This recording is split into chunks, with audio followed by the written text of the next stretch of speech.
Rádio Rio de Janeiro apresenta Memórias de um Suicida. Estudo da obra de Ivone do Amaral Pereira.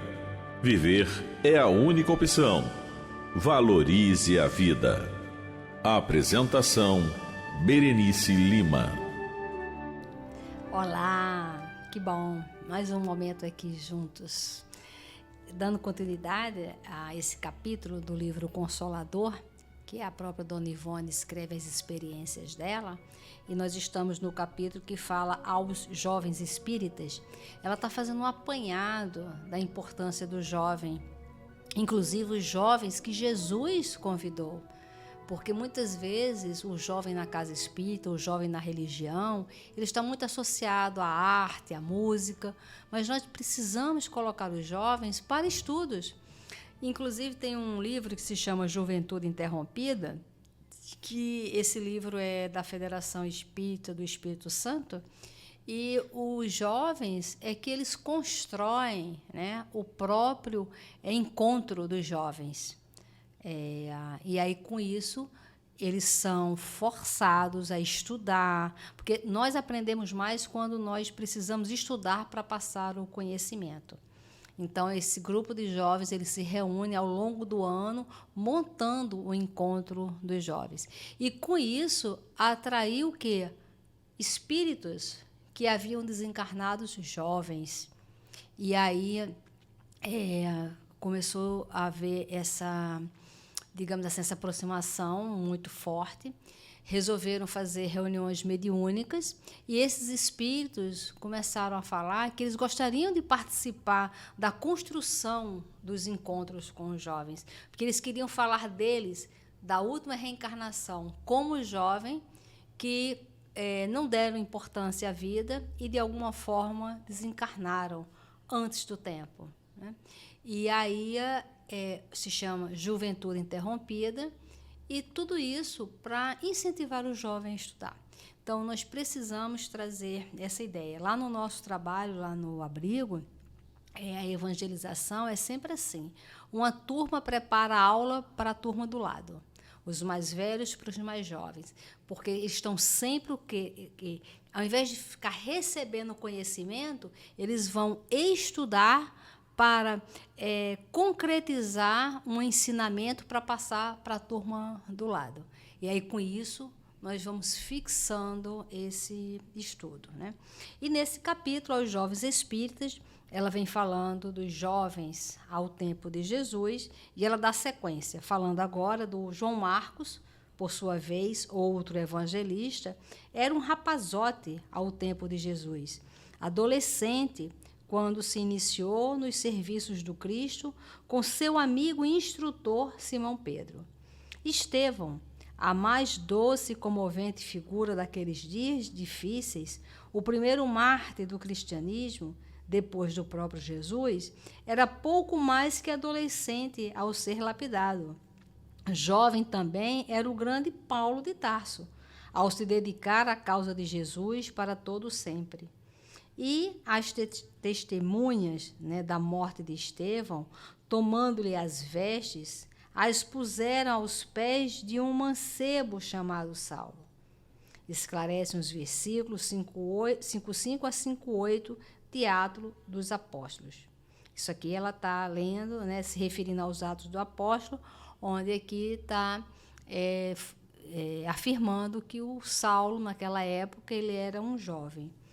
Muito moço ainda, senão propriamente jovem, seria o evangelista Lucas, a julgar pela intensidade de suas lides. O cristianismo primitivo, nos dias de trabalho, de testemunhos, de difusão e de martírio, está repleto de referências a pessoas jovens, convertidas ao apostolado cristão, jovens que não fraquejaram na fé pelo seu ideal, nem mesmo à frente das feras, nos circos de Roma. As obras mediúnicas que se reportam a esses tempos são incansáveis nas referências a jovens cristãos possuídos do ideal sublime da renovação pelo amor, cujo desempenho heróico é oferecido à humanidade odierna como padrão de honradez, fidelidade e nobreza moral. Então, nós precisamos... só que esse jovem de hoje, ele foi a criança de ontem. E, às vezes, nós precisamos descobrir metodologias para incentivar essa criança a permanecer numa evangelização. Porque a evangelização tem que ser para sempre, mas nós precisamos de metodologias eficientes. Essa de construir juntos um conteúdo para repassar esse conteúdo é muito importante na parte da fixação, né? Igualmente, jovens foram, ao se projetarem no mundo como exemplos de virtudes inesquecíveis.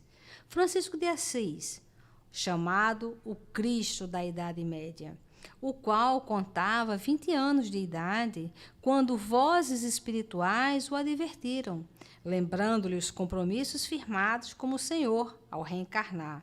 E Antônio de Pádua, aquele angelical Fernando de Bulhões, que aos 16 anos deixou os braços maternos para se iniciar na ciência celeste e se tornar o poderoso médium de transporte em corpo astral, o paladino da oratória religiosa numa época de cavalaria e guerras, e cuja ternura pelas crianças ainda hoje inspira corações delicados ao mesmo afã, 7 séculos depois de sua passagem pelo mundo. Jovem de 18 anos, foi quem? Joana d'Arc, figura inconfundível do início da Renascença, médium passivo por excelência, cuja vida singular atrai nossa atenção como a luz de uma estrela que não se apagou ainda. E também Vicente de Paulo, iniciando seu inesquecível apostolado aos 24 anos de idade. E se rebuscássemos as páginas da história com vagar, outros encontraríamos para reforçar a nossa exposição. A história do Espiritismo não é menos significativa, com a impressionante falange de juventude e mocidade, convocada para os mistérios da revelação celeste que caminha sempre. Jovens de 14 e 15 anos de idade. Quem foi, gente? Olha, as irmãs Fox, as célebres médiuns de Hydesville, ao iniciarem compromissos mediúnicos com o alto, compromissos que abalaram os alicerces de uma civilização e marcaram a aurora de etapa nova para a humanidade. Jovens também, alguns dos principais instrumentos mediúnicos de Allan Kardec, e cuja missão singular muitos espíritas esqueceram. Milen, Janfé, Aline, Baudin, jovem de 20 e poucos anos, era um médium norte-americano James, citado por Aksakov, o qual prosseguiu o romance O Mistério de Edwin Drood, de Charles Dickens. Gente, isso aqui é uma coisa muito interessante, viu? Muito interessante mesmo. Olha só, eu vou ler e depois a gente vai falar um pouquinho sobre isso, né? Então, James, que foi citado por Aksakov, ele prosseguiu o romance, né, do título do livro, O Mistério de Edwin Drood, de Charles Dickens. Charles Dickens é o autor desse livro, que deixou inacabado pelo autor, né? O Charles Dickens faleceu e o livro O Mistério de Edwin Drood ficou pela metade, certo?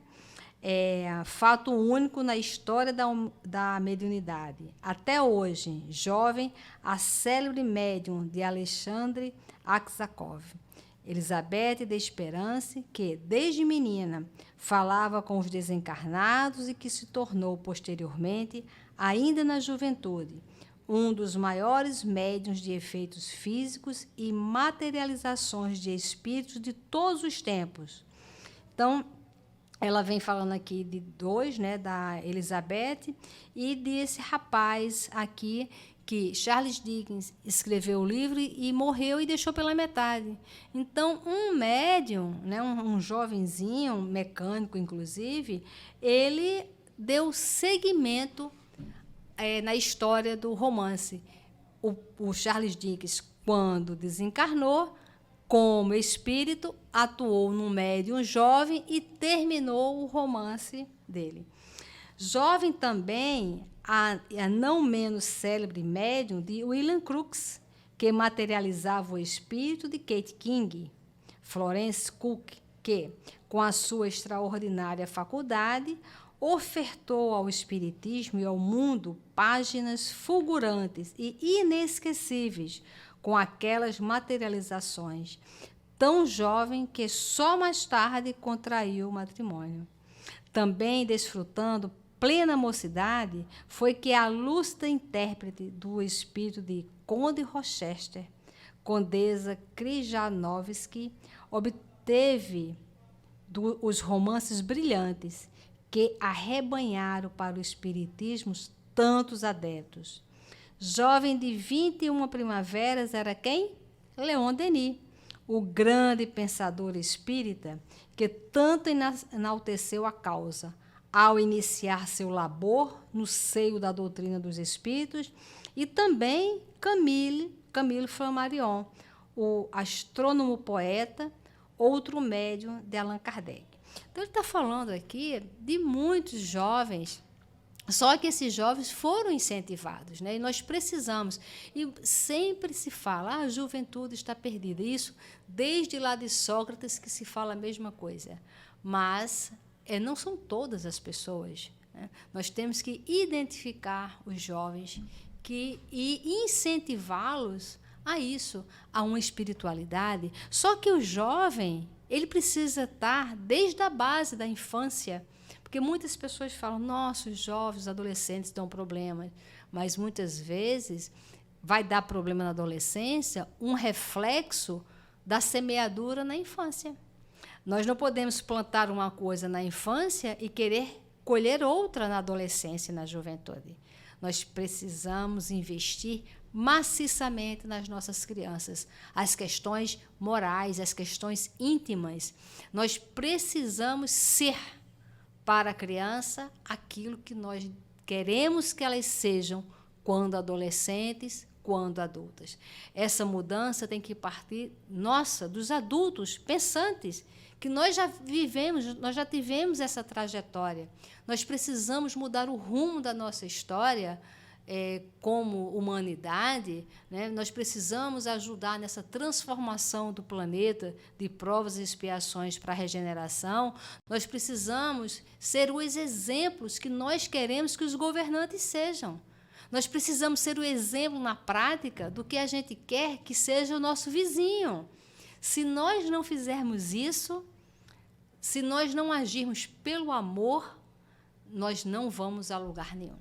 O nosso mundo de provas e expiações, essa transformação está diretamente associada à nossa transformação íntima, da simplicidade, da valorização das questões espirituais. Agora, a criança só vai aprender isso se nós ensinarmos na sinceridade das nossas ações, na aplicação das nossas ações. Aí nós teremos jovens fortalecidos, adolescentes equilibrados, porque o plantio foi feito com garantia, né? Então, nós precisamos assumir essa responsabilidade na educação.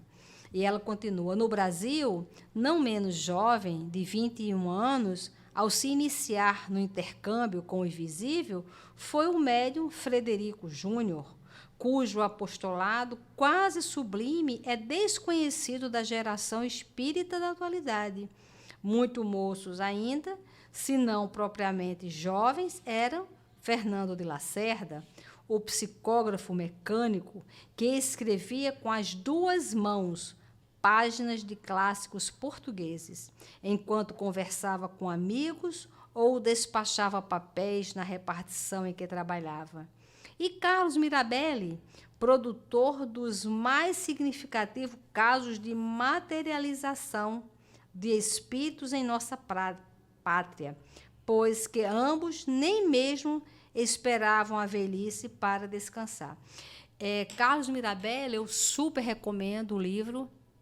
O livro se chama Carlos Mirabelli, né? Mirabelli. Então, é uma mediunidade assim, ostensiva. Gente, você não tem noção da capacidade mediúnica desse jovem, né? De bicorporeidade, de desmaterialização, muito interessante. E ele fazia todos esses fenômenos perante juízes, jornalistas, professores, né? As pessoas que tinham destaque na sociedade, pessoas sérias, pessoas estudiosas, pessoas com mente pesquisadora, né? Então, ele fazia esses fenômenos para que as pessoas pesquisassem, vissem e pesquisassem. Então, muito interessante, eu super recomendo o livro Mirabelli. E aí ela continua. E a jovem também era a Zilda Gama, ao se projetar em 1920 com o seu primeiro livro mediúnico, Na Sombra e na Luz. Jovem também, de 20 anos de idade, era quem? Chico Xavier, ao se revelar ao mundo com o livro Parnaso de Além-Túmulo, para conseguir, numa ascensão mediúnica apostolar que não findou ainda. E, finalmente, também era Ivone do Amaral Pereira, né? Então, que aos 12 anos de idade escrevia mediunidade sem o saber, que aos 15 recebia páginas de literatura profana sob o controle mediúnico da entidade espiritual Roberto de Canalejas, que a acompanhava desde a infância, e que antes dos 20 tinha a seu cargo a tremenda responsabilidade de um posto mediúnico para receituário e curas e obsessão, e já esboçados 3 dos livros que posteriormente publicaria.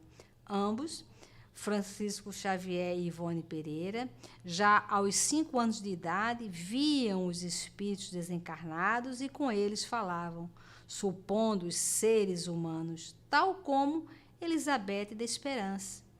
Daí para cá, então, os jovens espíritas começaram a ser preparados através das juventudes e mocidades espíritas constituídas dentro dos centros como os seus departamentos infantos juvenis, orientados e assistidos por confrades esclarecidos, experientes e idôneos, exercendo as funções de mentores.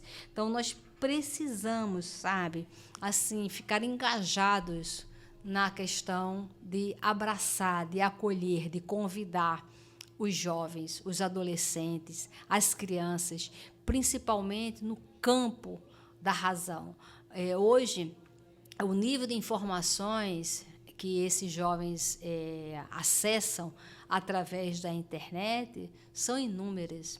E muitas vezes as crianças e os jovens estão à mercê aí das propagandas enganosas que os chamam a atenção e distraem a mente, e quantas horas as crianças e os jovens se debruçam em aparelhos eletrônicos, e muitas vezes os adultos, os responsáveis, não têm a menor ideia o que está acontecendo ali. Mas a criança está quieta, então deixa quieta. Não.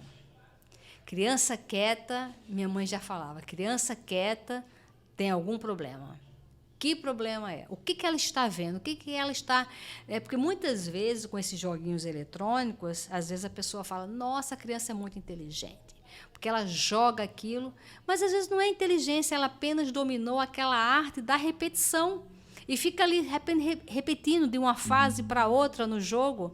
Isso não significa que esteja aguçando a inteligência, está apenas reforçando um adestramento, que é muito pior, está embotando a inteligência dela.